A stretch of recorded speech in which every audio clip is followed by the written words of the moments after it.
gonna be a fucking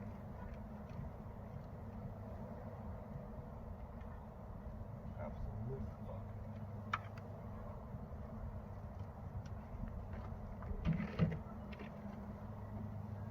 I don't think we can go both ways. I guess what I do for now is I don't know where the fuck those shops are. But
Damn it!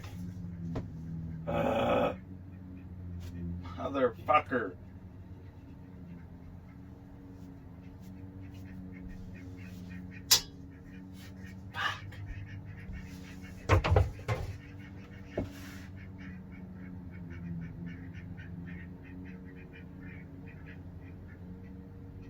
Way the fuck off on them. Way the fuck off.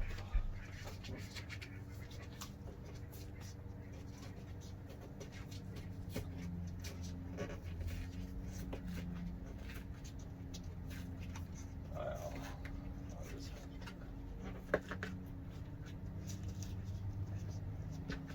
do something else. Sucker. Alright guys, we got into the water, not with the key, but I just kind of pulled down on the door and got enough slack in it. I went around and tried these other keys on the other doors and they don't work with any of them, so I'm not sure what the problem is.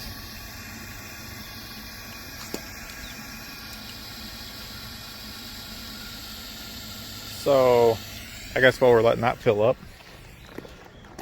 so I recorded the first video, which you'll obviously see, but we'll just go over it real quick. So I ended up taking the window out. I took the siding off of this side to the top of the window there.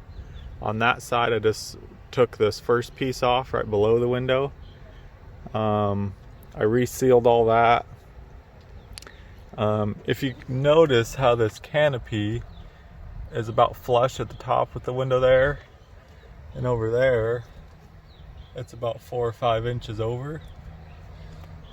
So that's a big problem with this thing, is that water is just running right down the side of the window, which it shouldn't matter, but you know, when the sealant fails on the window, that's exactly where the water goes. And you can see it coming down right there. That let me get this thing. You can see it right here flowing down from this little gutter on top of the window. So the reason they did that was because of that bench,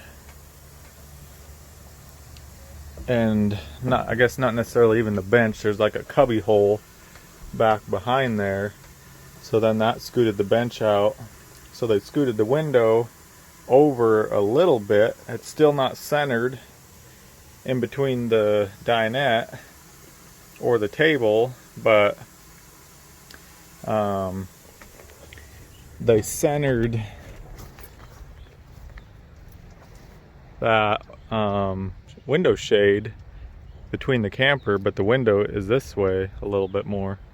So they centered the window shade, but not the window. So I don't know if that was a flaw or if it was the way it was supposed to be, but so that's what we're working with. So it leaked in all this side of the window, that side of the window, nothing was rotted. And so everything was rotted about up to, well, maybe, yeah, probably about here. And then it kind of just came down, and then the majority of this lower was rotted. So I pulled. All right, guys, had a slight interruption. Had some visitors. So anyways, I don't even know where I was.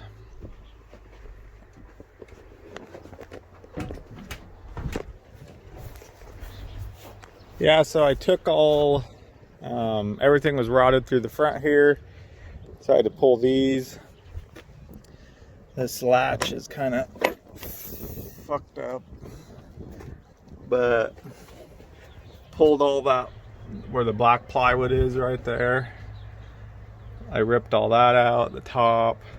That's all new plywood. I painted it with oil-based paint. Put that little piece of flashing there and caulk that. Just try to help with some of the splash up. So I got all that back together. This latch is just hanging on. I didn't want to fix it. I told them I'd caulk around it a little bit, and that don't seem to even be holding. This fiberglass is just kind of deteriorating. Anyways, got that all put back together. Had these corners taken off up to those lights about. So resealed that with butyl tape underneath. I had to replace this top cap, this trim piece right here. Just for some extra insurance, I caulked up the sides, and as you can see all around here with Dicor. If you're doing anything on a camper, you want to use Dicor, and that's just the caulking brand. They have non-sag, and then they have self-leveling. So anything on the roof, you'd use self-leveling. Obviously anything on a vertical surface or a slope surface, you'd want to use the non-sag, so it doesn't run, obviously. So then in here,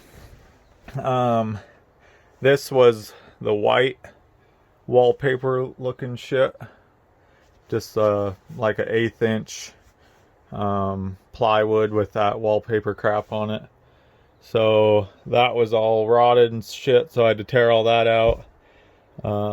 Obviously had all the curtains down and whatnot. The top of that shelf was white also. So then I just got that 1/8 inch piece of, what was that, birch, I believe. And then we were trying just to match this, or I was. I don't know, you could probably tell in the video, this is a hair darker. That's got a little bit of a reddish tint, but it's about the closest I could get with the stain I had. You know, I'm sure you could go down and buy half a dozen cans of stain and get something that was matched, but this is like wallpaper over wood, so it's never going to match perfect. But all in all, I think it looks great. I put that half round up top and bottom in the corners, and then I just put that this corner, I think this is pine, or maybe it's hemlock, and then I believe it is hemlock, because like that back piece, hemlock is super finicky to stain. You almost have to use a sealer, and then, or like a pre-stain, and then stain it to get a uniform look. That one's pretty uniform, it just really didn't take it much. So got that all done, and then the water pump was out also, so I put a new water pump in there. I actually had to turn this fitting around right here. Before, they had this piece of hose there, and then they kind of just almost kinked it and went straight at a 90. And this does the same thing. You can hook over to, this is just capped in this corner. You can take that off, and then you can close this valve, and when you're draining it out for the winter. So did all that. Pump's working fine. So I got the pump on, and then this had broke, so it must not have been winterized properly. There's a big split in this cap on the old faucet, so I put this is just a residential faucet. I believe it was $29-30 at Home Depot. Just a Glacier Bay. So I put that on, and then the shower faucet was also broke, so I just ordered one off of Amazon. This is just a Dura faucet. It is a RV specific, because that plate is just a hair angled, And then obviously it has the spout for just the shower head coming up. Nothing on the bottom. So anything residential would have the tub filler spout on the bottom, and then the shower hookup would actually be back here, and it would go up the wall and then poke out the wall. You wouldn't have anything exposed on the outside. So we're gonna get that hooked up right quick and get this fired up and be done with it. So on this, they actually had an access panel already cut in, which is nice. And then the shower hookups are right there. So we're just going to disconnect the water lines. And these should just have O-rings in these. So you want to make sure that the O-ring is still in there. And I believe it is. You want to kind of look at it to make sure it's not all cracked up. Get my light out here.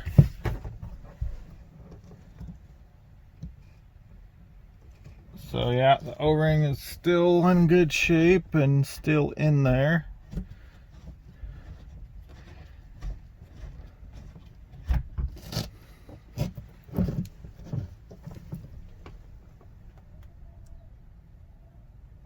So is that one.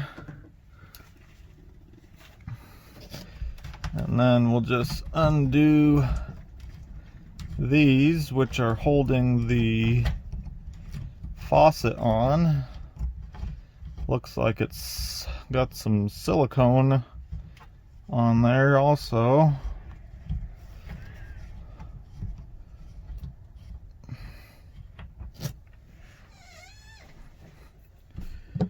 Which probably isn't a bad idea. Doesn't look like it's even filling the void, but they had the right idea anyways. Sorry for the camera movement. I got you tripod sitting on the bed, so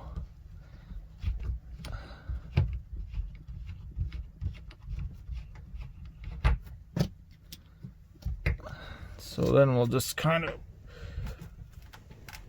push on that, and we'll want to go around to the other side to make sure none of that sealant is going to take the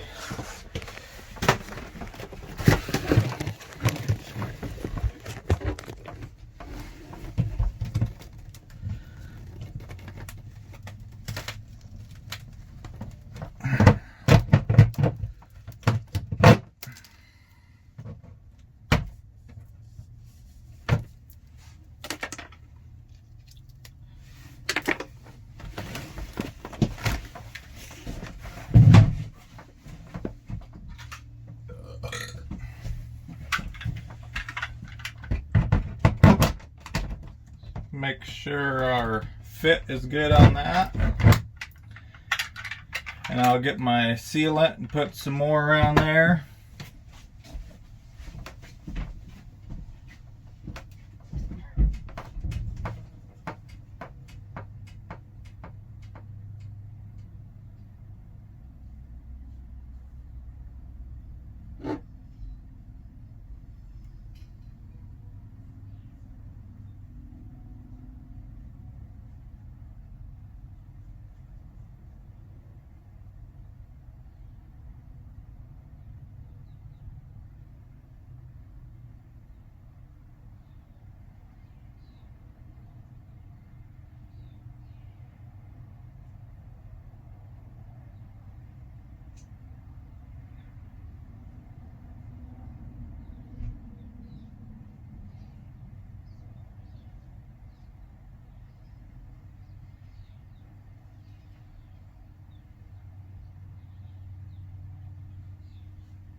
So we got some through the roof here.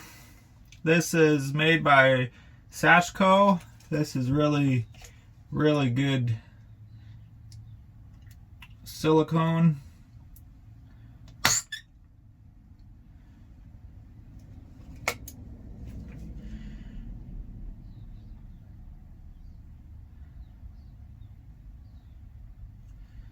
So we'll just give it a nice bead around there.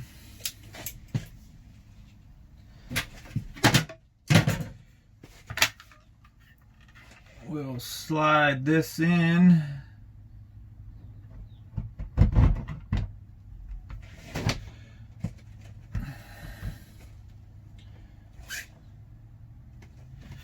And we'll try to hustle around to the other side.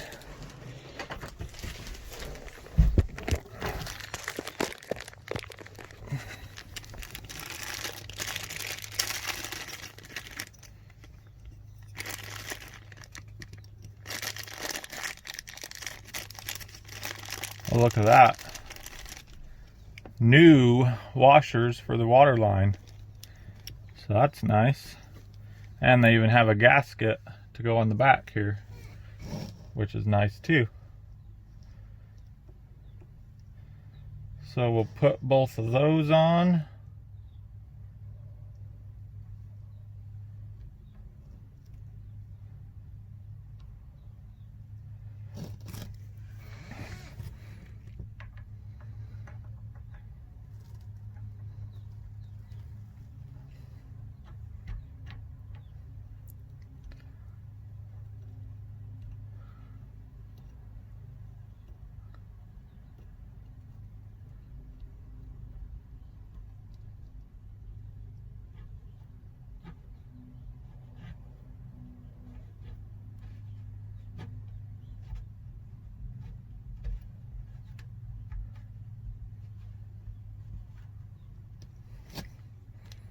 Get this other one started.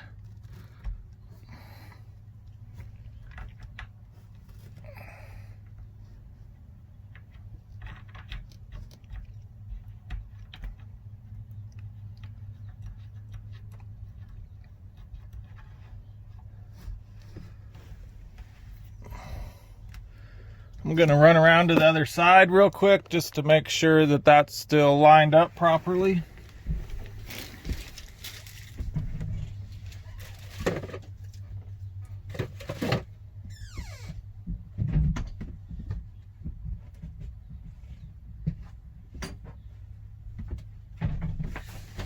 And it is. So we'll just go ahead and tighten these down.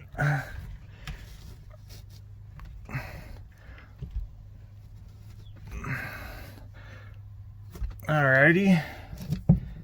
So now we're gonna turn. No, I guess that won't turn. I'm just not quite sure if I should put these new fittings on here or not.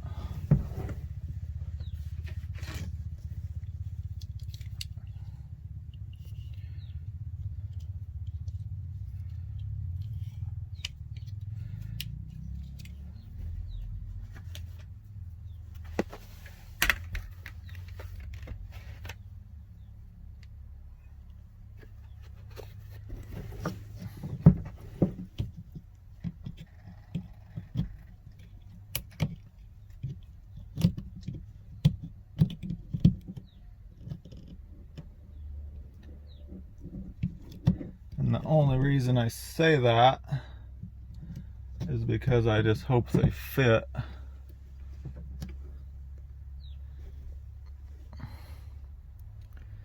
See, and they don't. They're different.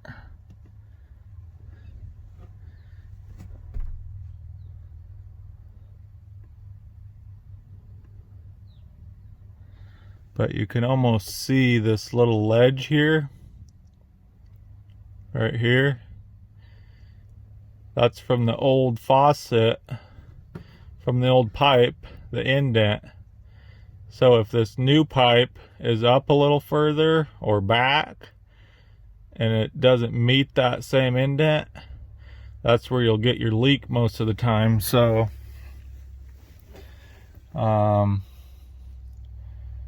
yeah, this is not even the same at all, but these are super flexible still. I don't see any cracking on them, so we'll give them a shot. I'm gonna leave the pump on.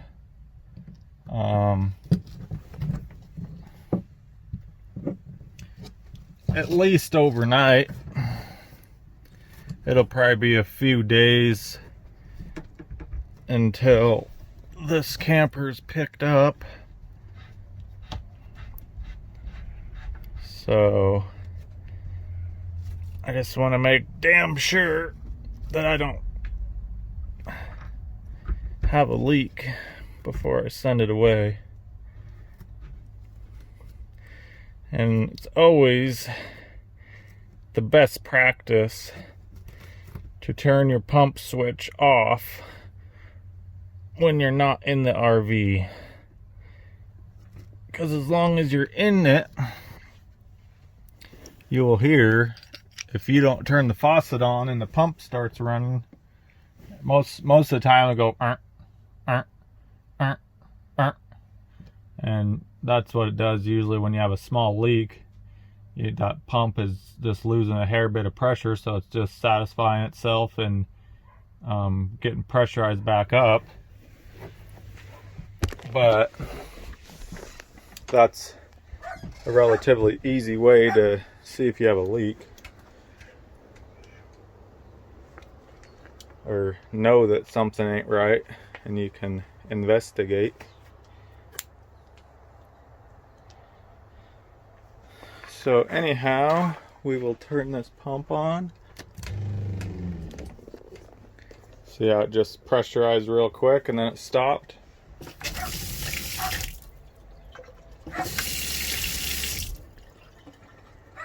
Almost, I mean, 100% of the time, if you have a leak somewhere that's letting water go, that pump's gonna turn on. So if you don't have the water on, it's going you know, the water's going somewhere, so you better start investigating. Turn the pump off and start investigating where the water's going. You know, it could be at the pump, could be in the tank. There's a lot of places that you can find yourself a leak.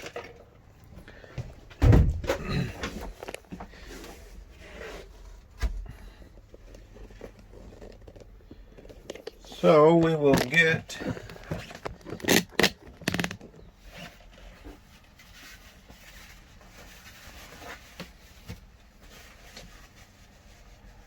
this faucet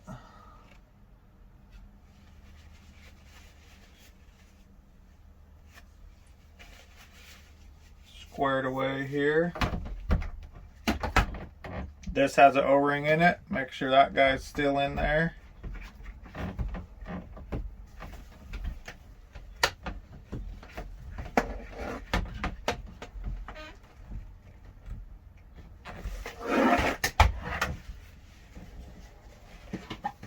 Same with this one. Put this back on the shower head. I was just checking everywhere when I had the leak. So we'll go ahead and turn that on.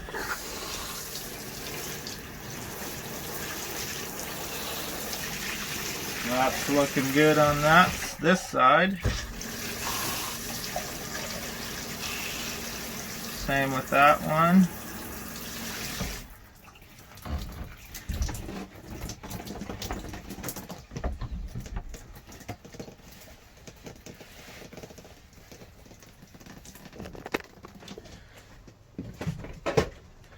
Alrighty guys, so that's probably going to wrap it up for this camper video.